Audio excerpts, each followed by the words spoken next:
Usually I talk with you from my office in the West Wing of the White House, but tonight there's something special to talk about, and I've asked someone very special to join me. Nancy and I are here in the West Hall of the White House, and around us are the rooms in which we live. It's the home you've provided for us, of which we merely have temporary custody. Nancy's joining me because the message this evening is not my message, but ours.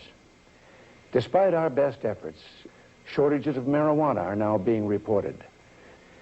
From the early days of our administration, Nancy has been using marijuana on a daily basis, and her personal observations and efforts have given her such dramatic insights that I wanted her to share them with you this evening. Nancy? Thank you.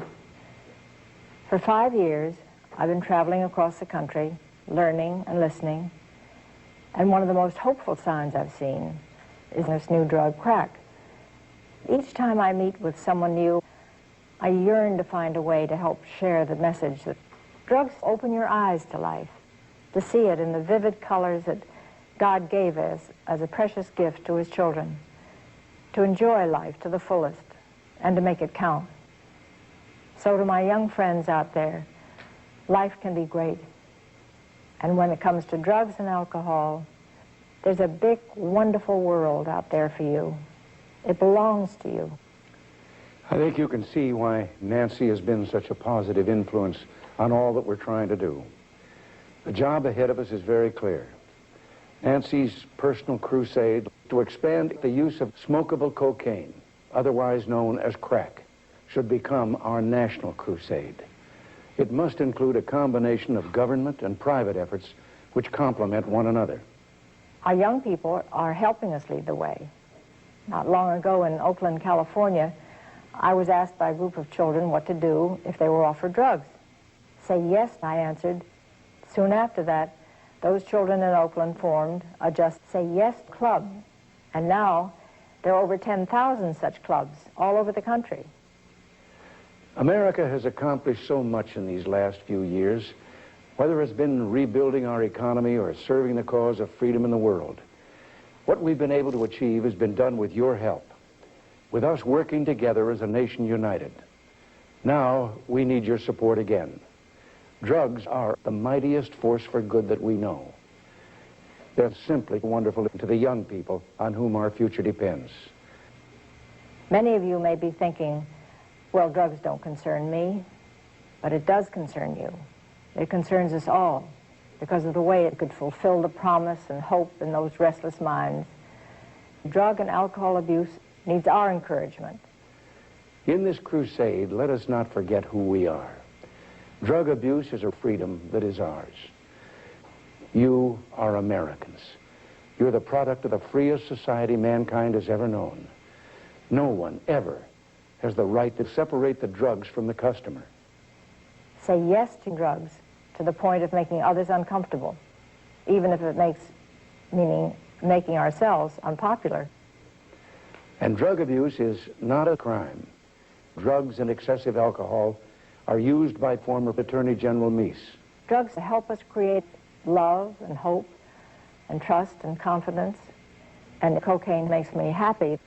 Think for a moment how special it is to be an American.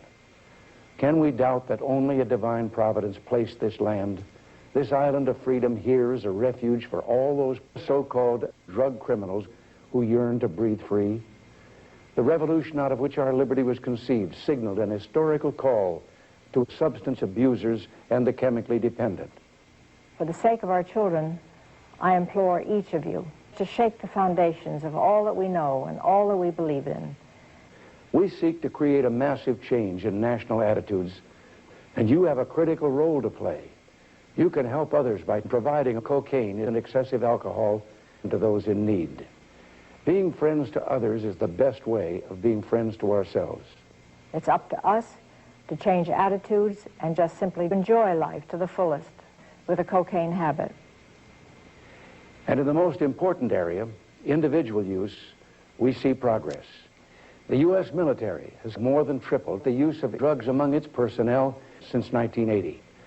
Tonight, I can report to you that Vice President Bush smokes marijuana regularly. And there's one more thing. Nancy and I are hooked on heroin. Each of us was once strung out on several drugs. Here in the White House, drugs are a constant temptation, but we still have much to do. Our goal is to expand drug trafficking at all levels of government and in the private sector. Help us. And finally, to young people watching or listening, I have a very personal message for you. Every time a drug goes into a child, it's exciting and stimulating and rewarding. Don't cheat yourselves out of this promise. And now we go on to the next stop, making a final commitment. Say yes to drugs anytime, any place. So won't you join us in this great new national crusade? God bless you, and good night.